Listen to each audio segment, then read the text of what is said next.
Hi, you're listening to On Israel in Al Monitor. I am Ben Caspit from Tel Aviv. We start our podcast with a story of resurrection, specifically the resurrection of Israel's Labor Party, the party that founded a state for the Jews after 2,000 years of exile, the party of David Ben-Gurion, Golda Meir, Rabin and Peres, the party that did so badly in recent polls that everyone was preparing to eulogize and bury it. Everyone except one Labor backbencher, Knesset member Merav Michaeli, who refused to let the party die. She took its chairman Amir Peretz to the Supreme Court over its refusal to hold primaries. She won her case, won the primaries, and brought the party back to life. Although voters gave Labor only 7 Knesset seats in the latest election, it was 7 more than most people expected. Michaeli is the queen mother of Israeli feminism. She refused to bow to the dictates of Hebrew grammar that are dominated by the male form of speech. She insists on using the female form, and while it drives many men crazy, more and more people are now adopting her style. Her photo, with their trademark ponytail and black clothing, now graces the walls of her office alongside the fathers of Zionism and modern-day Israel. The intriguing question is where she plans to take the party. Here seems to be no end in sight for Israel's deep political chaos. Benjamin Netanyahu has been given first crack at trying to form a new government. His opponents, Michaeli among them, should pray that even this political genius cannot convince racists like Bezalel Smotrich and Itamar Ben-Gvir to enter a government that is also supported by Israel's Arab Islamist party. If he fails, and we will know for sure 23 days from now, the opposing camp will try its hand at forming a government. This will be Michaeli's challenge and opportunity. Under her leadership, the party is branding itself as renewed labor. Indeed, together with Benny Gantz, head of the Blue and White Party that also restored to life at the last moment, Michaeli was the surprise of the March 23 elections. We will talk with her about Israel's depressing political mess, about Netanyahu, of course, about possible government coalitions, and the status of women in Israel's society. We will also ask her whether she should join a government led by Knesset member Naftali Bennett, who represents very right-wing Zionism. The chairperson of the Labor Party will be with us right after this short break. If you're listening to this podcast, you obviously care about the Middle East, and if you do, you should probably be reading Al Monitor. Al Monitor is a global newsroom headquartered in Washington, D.C., with a network of over 160 contributors around the world. Al Monitor offers first-class reporting and analysis from a range of perspectives and an approach that represents the highest journalistic standards, as well as an award-winning commitment to press freedom and independence. If you haven't done so already, visit us at almonitor.com, check out our articles, and sign up for our free newsletters. There's a lot to choose from, including the Week in Review, an essay that offers unusual insights and forecasts into the region based upon Al Monitor's outstanding reporting. And if you haven't done so, please subscribe to our Al Monitor podcast on your favorite podcast platform, on Israel with Ben Caspit, and on the Middle East with me, Andrew Parasolidi.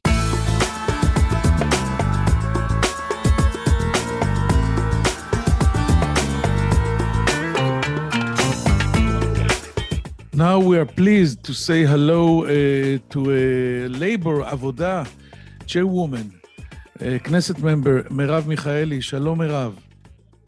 Shalom, Ben. Hello, everyone. All right, let's dive straight into business. And after eulogized, buried, and declared dead, Labor is back alive and kicking.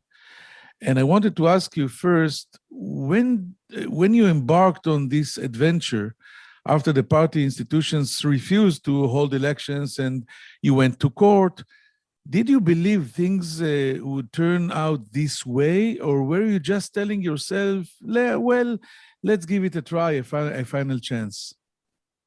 Well, let's start with the fact that I did not eulogize the party. I insisted that it is not dead. I said it's certainly in a dire situation, under heavy sedation, and, really looking very, very badly, and it might have died.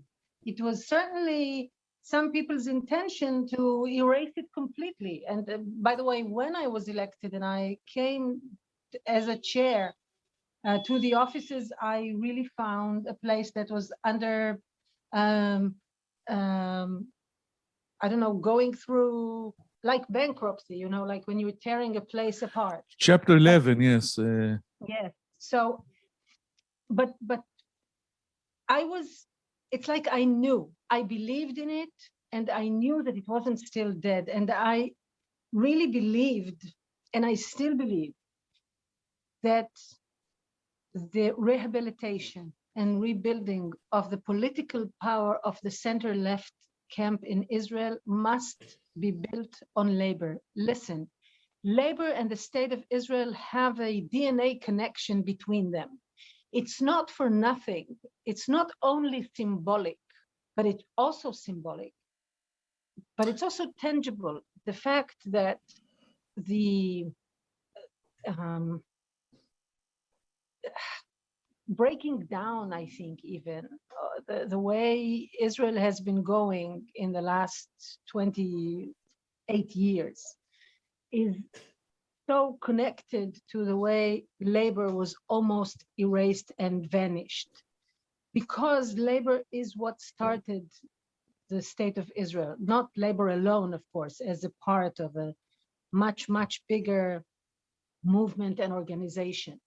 And Netanyahu is a person of narrative, and he knew that he had to devastate and to ruin the powers that made Israel what it used to be. And so in order for Israel to go back not to what it used to be, this is, of course, what has been is gone, but in order for Israel to go back to build itself in the direction of the Zionist vision, labor has to fulfill its role as the ruling party that does it. It cannot rely on bodies that are hardly even political, certainly not parties, certainly not democratic, without a vision, without a commitment to the values that are the Zionist values. So this is why I insisted on it. And I knew that there was still something there and that it must be done. So did I know it will turn out exactly that way? No, but I knew that it had to be done. And you believed in it. And this is really the big question, because you just said something about the genetics, the DNA of labor and the state of Israel. And I agree, of course, but maybe, Merav Michaeli, maybe we just saw in the last 2 or 3 decades implementation of a total new DNA, the Likud DNA, the Netanyahu DNA, including to forget the old values of the old Mapayniks, and now you're trying to revive actually a dead body. In the meantime, you proved it's possible. And I wanted to ask you about it. Do you know who voted for labor? Who are the 7 mandates? Were they old-timers, supporters of the historic Mapai who came back to the fold once you took over, or were there new voters, mostly women, attracted by your name and your achievements in this issue? I think we have about, yes, there is a majority of women, not an overwhelming majority, but like I think maybe 65% women, which is like more women than the average. A lot more women than the average, I think. It is true that for women are, or I would say, have a more intuitive, immediate trust in me, because I have been working for gender equality and women's rights for so long. But still, it's 35. I don't have the exact numbers because nobody really knows, people, it is a confidential vote. So if we are somewhere between 35 to 40% men, after all, it's not like men do not trust me. I think it's partially people who came back to labor, and certainly some new, I wouldn't even say audiences. The word, when you say in Hebrew new audiences, it has a very problematic connotation. But I think certainly people who are less secular voted, more people who are more sort of traditional, people who have never voted for labor before. We certainly have that. But it's still only, I am very happy that we have 7 mandates. Don't get me wrong. Each and every vote counts.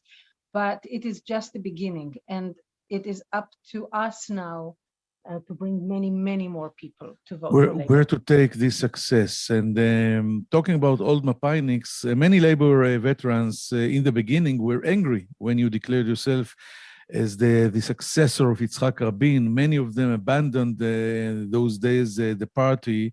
I remember in the beginning of the campaign, it was difficult to fight like you did. And it seemed to be for a moment that the party is falling apart. Can you explain what you meant when you said that you are Rabin's successor? After all, the man was a defense hawk. He opposed the Palestinian state. He was hardly a sworn feminist. First of all, I never said that I was Rabin's successor. I said that I believe in Rabin's way, and that I am committed to taking the party back to his path and his legacy. So I never said I was his successor. I'm not that vain. And I certainly do believe in Rabin's way. He was the first one who realized that this Gordic knot of the Israeli-Palestinian conflict had to be cut in order for Israel to move to the next level, both in the sense of its identity. And if you think about it, Ben, the state of Israel exists twice as long with the conflict at this sort of structure than it has existed without it. In terms of identity, we really do not recognize ourselves without the conflict. It's as if you're asking us to give away an arm or a leg or something. Mm-hmm. Think of the number of Israelis who are not even aware that there was ever a different reality, and have no concept of a possibility of a different reality. So he was the first one who realized that, the first one as a prime minister, not as an Israeli, yes? A leader at this magnitude that realized it had to be cut.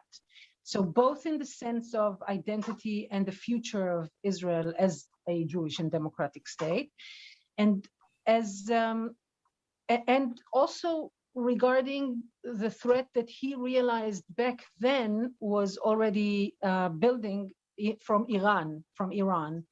And Rabin understood that in order to be able to be free to deal with this building threat, we needed to be already going forward with the Palestinian conflict. So this is one thing. The other thing is that he turned around the priorities in terms of investment, and he put a lot of money in education, yes, in infrastructure, and in the Arab society in Israel. Again, the first prime minister who recognized that the Arab society within Israel is important and needs attention and needs an attitude that is equal and that recognizes them as full citizens. And this is exactly my next question, because I wanted to go to politics. Okay, because I did want to also regard the feminist side, that, Rabin was assassinated in 1995. I started the first ever feminist campaign in Israel in 1997. And if you look back, I think none of the chauvinist sayings and manners and patterns that existed in Israel, especially, of course, by generals, I don't know of any of them that was attributed to Yitzhak Rabin. I think you're right. And I want to go back. We just mentioned the Arab society. And if we're talking now about politics, Netanyahu is trying to form a government coalition that would achieve majority approval through the abstention of the Islamic Party in the Knesset vote. Although his reasons are totally cynical, as we both know, do you agree that this is a historic move and that Netanyahu should be praised for making an Arab party a legitimate part of the political game, something no one else has done before? No, because this is exactly what Yitzhak Rabin did, and he was assassinated for it. This is exactly, and this is the, if you will, this is the tragedy that Netanyahu delegitimized Rabin and the left by saying, he said, think about it. This is Yitzhak Rabin, the chief of staff of the huge victory of 67, a defense minister twice, a prime minister, really a hero in Israel. And there comes this guy who this person, Netanyahu, out of nowhere for that matter, and saying Rabin is not legit because he's relying on Arab votes and he does not have what was coined then as a Jewish majority. And now Netanyahu is trying to do the same. So no, it's not. What is historic is that Netanyahu has succeeded overwhelmingly and tragically in delegitimizing Rabin and the Arabs and the left and labor and democracy and everything and anything that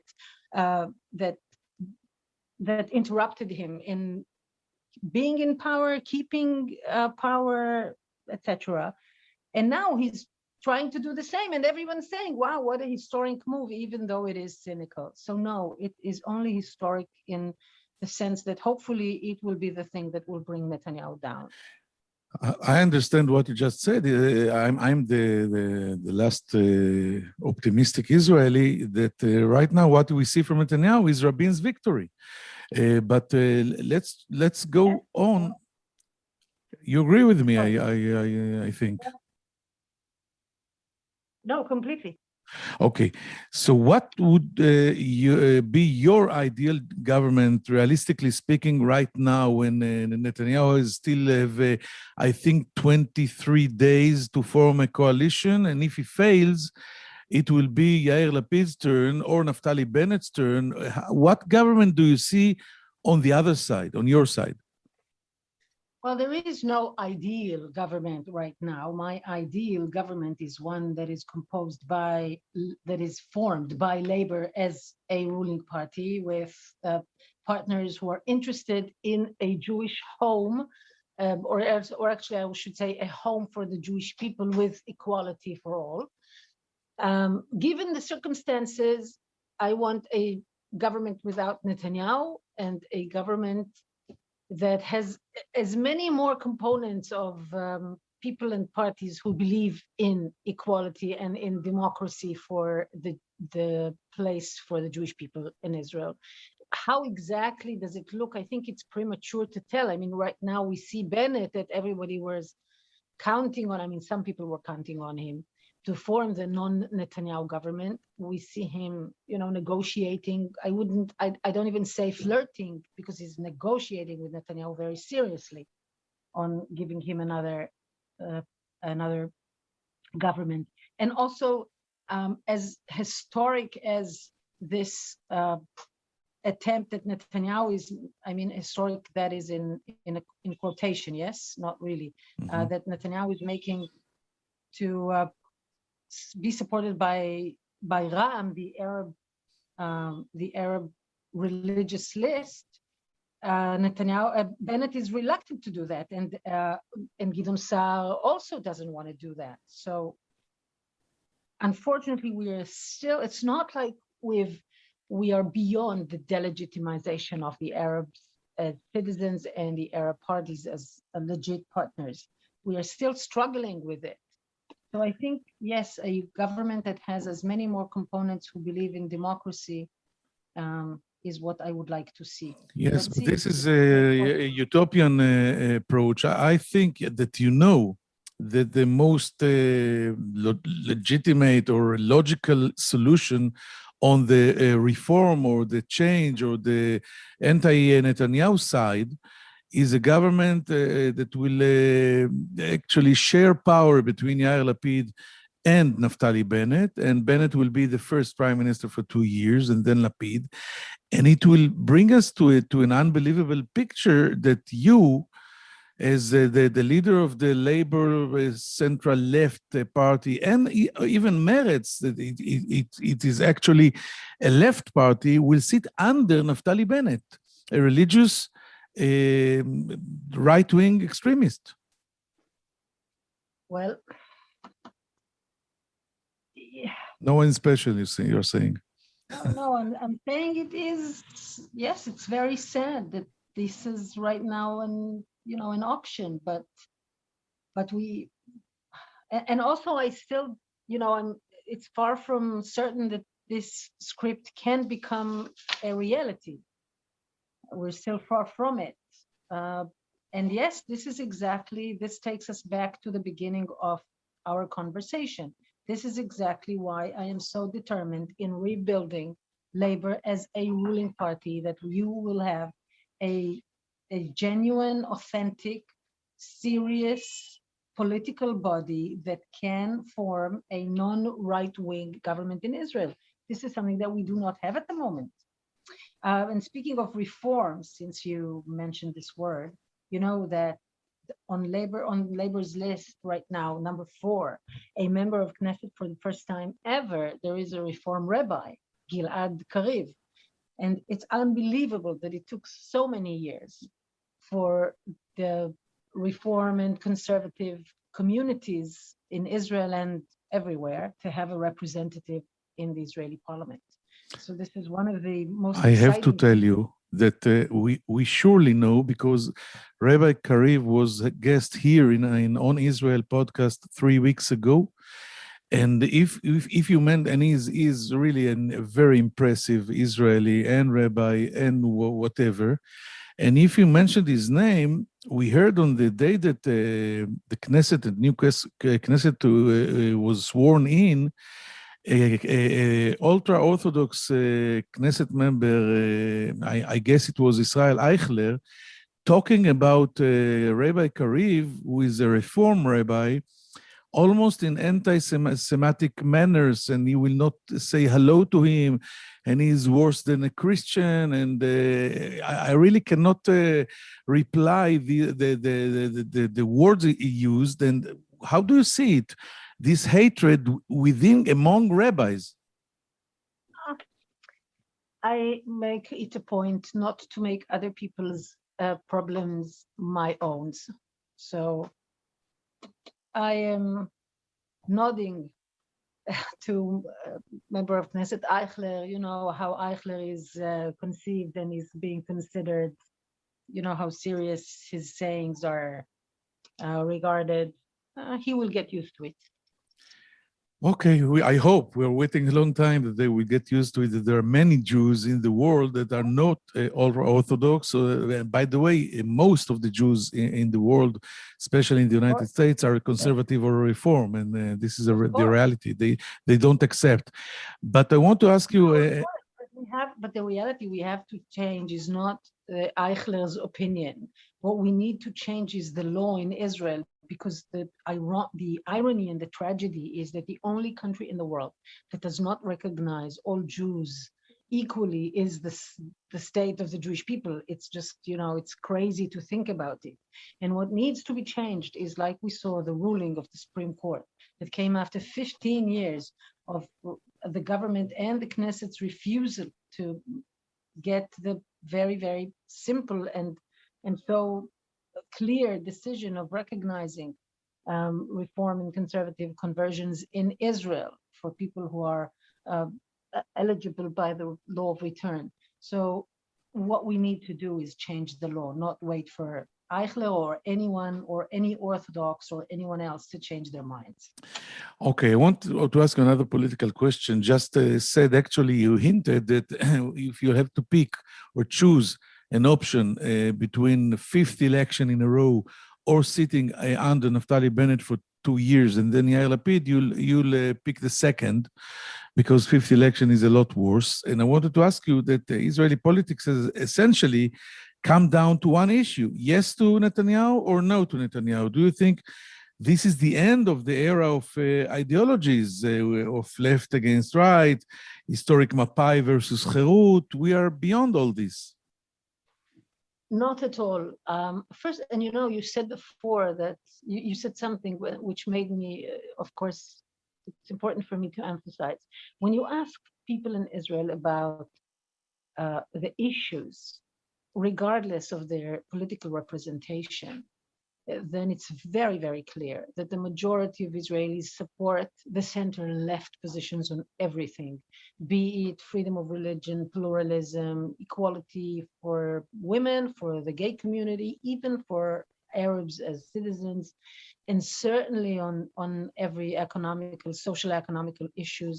They are very much towards a welfare state that really takes care of its citizens. And even a tiny majority still supports the two-state solution, as much as, of course, a majority does not believe it is achievable, which is a rational thought after so many years of not even having tried it. The problem is that Netanyahu has succeeded in tagging everything that has to do with these things as left. I mean, the number one thing I hear from people when I, just am out meeting people is, I agree with you on everything, but I'm not a leftist. I am not left, because it became a curse, nothing short of a curse. And nobody wants to be tagged a traitor and a crazy person and someone who's self-hating or whatever. So, and also Netanyahu has made it all about him. It's all about him. He's the only one who does things. He's the only one who can. He's the only one. And then again, he's also the only one who's being attacked, and the only one who people are trying to overturn, and etc. So yes, it's about him. And that is why it is so important to replace Netanyahu. The politics after Netanyahu will start going back to being about people, both the citizens, but also people in politics will be people, not someone who thinks and regards himself as close to God. And maybe ideologies as well, not only people. We'll go back to ideology. Netanyahu's been in power for 12 years in a row now. Think about how much power he concentrates in his hands, and how much he has already adapted the system to him. It gives him, obviously, I mean, it really goes without saying, it gives him an overwhelming advantage over anyone and anything.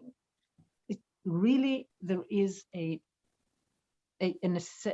very urgent necessity to replace him as prime minister. I know that you sit Knesset member Merav Michaeli in most of the very secret political security committees in the Knesset. I wanted to ask you one question about a security issue that is in the headlines in the last couple of years. All the leaks and the publications around the world about alleged Israeli attacks on Iranian vessels. The last one was on Iranian ship that that is working for the Republican guards in Iran. And what do you think about this? The publication of all of this, talking about it, alerting the Americans or not alerting the Americans, and all is happening during the renewal of the negotiation in Vienna between the United States and Iran. And finally, when we all suspect that Netanyahu needs some excuse or maybe an escalation in order to convince his partners to form a coalition, like he did with the coronavirus with Benny Gantz in the previous leg. So what is your opinion on this issue? First of all, I think the leak is very severe and it should be investigated. it's very clear that something so sensitive, I cannot even believe that it came to the point where it was leaked. It really should be investigated and make sure that it does not happen again. Other than that, listen, Netanyahu's policies regarding Iran in general are consistent with his policies on everything else. And that is that he is campaigning. He does not run the state of Israel. He does not act according to Israel's interests. He acts, generally speaking, in every issue, according to his own personal interest. And I know from my Democrats friends that they too are, that since that there is really zero trust in Netanyahu in the States and in the new administration. And of course, to Israel, they are very much committed to Israel and to its security, but they have zero trust in Netanyahu. So when he speaks, they have no idea whether he really represents the interests of Israel or his own personal interests. And we are in a position where his policies regarding Iran that are made especially of a lot of noise, but at the end of the day, when you check the results, Iran is closer to a nuclear bomb than it has been ever before, and certainly during his 12 years as prime minister. So when you check that, when you see that he has jeopardized the Israeli interest in its relationship with the US, which is one of the major strategic assets that Israel has, and when you see his moves in other frontiers that are supposed to be allegedly keeping our security, but in fact, really putting Israel in a strategic hazard, it's very clear that Netanyahu poses a threat not only for Israel from within, but also outside. And he actually can escalate the secret war between Israel and Iran because of his political reasons. Yes, well, I would like to think that he would not jeopardize Israel intentionally, but what is clear is that his own interests, I would even say maybe hide the dangers that he's leading Israel to. Okay, finally, you've been a leader of women's struggle for equality for years. You're the only woman leading a Knesset party right now. Women's representation in the Knesset is stagnant, and Israeli demographics are making the country more religious and conservative. And I wanted to ask you, are you worried about this situation? What do you think about the feminism in Israel in general? To American ears, I think it's important to emphasize that the feminist struggle in the sort of the next level of feminism in Israel started 20 years after it did, or even 30, I would say, after it did in the States. We did not go through the 60s and the 70s revolution, feminist revolution that took place in America, because we were busy fighting other wars. And when I started, and I had the privilege of really starting the first ever public feminist campaign, it was in the 90s when, in retrospect, I understand that it was the first decade ever in which Israel did not go through a major war. And so this probably was part of what made it possible. And we had, I think, a decade and a half until the 2000s, or maybe even 2 decades of huge advancement in everything that had to do with women's rights and equality, and of course, the public understanding of that. And then there's a backlash. There will always be a backlash. It's never linear. I mean, I wish it were, but it never is. The pendulum always goes back and forth. And right now, we're certainly in the midst of a very, very strong backlash, which also, by the way, is evident in the representation in the Knesset, because the representation was already bigger. We had up to, I think it was 36 or 35 members, women members out of 120, and now we only have 30. So we are down. And as you mentioned, there are other religious and not only religious issues against women. We saw during the pandemic crisis that women were hurt dramatically, and the wage gap in Israel is very big. So it's just I'm not worried. I'm angry. I'm upset, and I'm committed to continuing this fight. It's not like it. I was never under the impression that it's over. Equality is still far away from us. That, by the way, is also true for America and Europe and anywhere else in the world, even though in other places we are seeing an amazing thriving of women's leadership, something that it is giving me a lot of hope. And I look up to these amazing women with their amazing achievements, and to the peoples who have elected them and are electing them. And I know that we have our work cut out for us, but we are on it. We are completely on it. I almost said when you said it ain't over, that it is over only when the fat lady sings. But then I remember that we were talking about feminism, and you're going to kill me, so I didn't say it. Not one fat lady, many fat ladies sing. And in Israel, women's singing is an issue. So it's a double meaning kind of, wishing. It's a triple meaning. Merav Michaeli, it was fascinating. I wish you a lot of luck and success in you're the brand new labor chairwoman. And thank you for joining us here on Israel in Al Monitor. Thank you. Shalom, Litot, Merav. The pleasure is mine. Thank you for having me. Bye-bye, Ben. Bye-bye. I'm Andrew Parasolidi, president of the award-winning media news site El Monitor, where we cover the Middle East with some of the best reporters and columnists anywhere.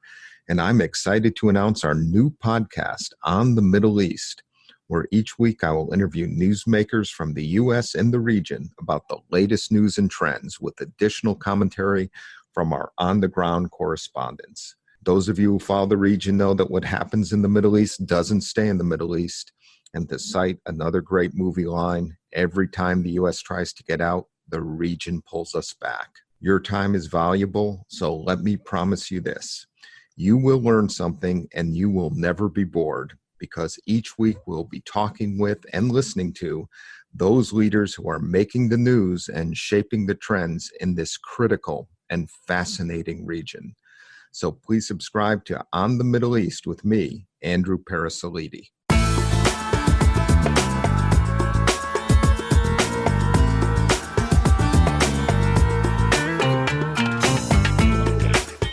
Thank you for staying with us. This interesting conversation with the Labor chairperson, Merav Michaeli, contained a few, I think, major headlines. First of all, she is worried about the state of women's rights in Israel as a leading feminist. The number of Knesset women members in Israel is in stagnation, 30. After the last Knesset contained 36 women, now only 30. She will not be very happy with it, but she will sit in a government led by Naftali Bennett. In this famous rotation government, Bennett is negotiating with Yair Lapid if Prime Minister Netanyahu will fail forming a government in the next 23 days. But then finally, we arrived to talk about a very intriguing news item that was published last week during the weekend in Haaretz that reported that a senior Israeli official, a security senior Israeli official, leaked the alleged bombing of an Iranian vessel in the Red Sea by Israel to the New York Times or to the Americans before it happened. It was a mistake because this alleged Israeli action, Israel never took responsibility for this. It took place 24 hours later than planned because of a few reasons. But the leak is driving all the Israeli establishment here into a chaos. And Merav Michaeli said that if there was a leak, it is very severe and it should be investigated. And she said she cannot believe that such a thing can be leaked by an Israeli, and such a delicate and sensitive information, and it has to be investigated. And then we arrived to the question about Netanyahu. Is it possible that he is escalating the secret war between Israel and Iran, and maybe even surfacing it above the water because of his political reasons? He want a sense of emergency to help him form this impossible coalition, exactly like it did with the COVID-19 crisis the previous time. And she said a few very interesting things. She said Netanyahu's policy regarding Iran in general is consistent to his policy in all other issues. He is campaigning. He does not running the state of Israel. He is not acting according to Israel's national security or national interest, but his actions are tailored to his political and personal interest only. She said that she knows from her American Democrat friends that they too have zero trust in Netanyahu in the United States, and although they are fully committed to Israel and its security, and when they listen to him speaking, they have no idea about the Prime Minister, that whether he represents Israel or his own interests while he speaks. She said Iran, after all the Netanyahu lectures and speeches and noise, is a lot closer to a nuclear bomb now than it has been ever before, after 12 consecutive Netanyahu years in power. And she said, and this is, I think, the major headline, that he jeopardizes Israel's interests in, and the example she gave is what he did to the relationship with the United States, and whatever he is doing in other frontiers is the same, putting Israel in strategic hazard. And it is clear, said Merav Michaeli, that Netanyahu poses a threat to Israel, not only from within, but also from the outside. She added that she cannot believe that he will jeopardize Israel intentionally, but the results are not so good. Hope you found this conversation interesting, and I hope to be here next Monday in On Israel and Al Monitor. I'm Ben Caspit. Take care. Bye-bye.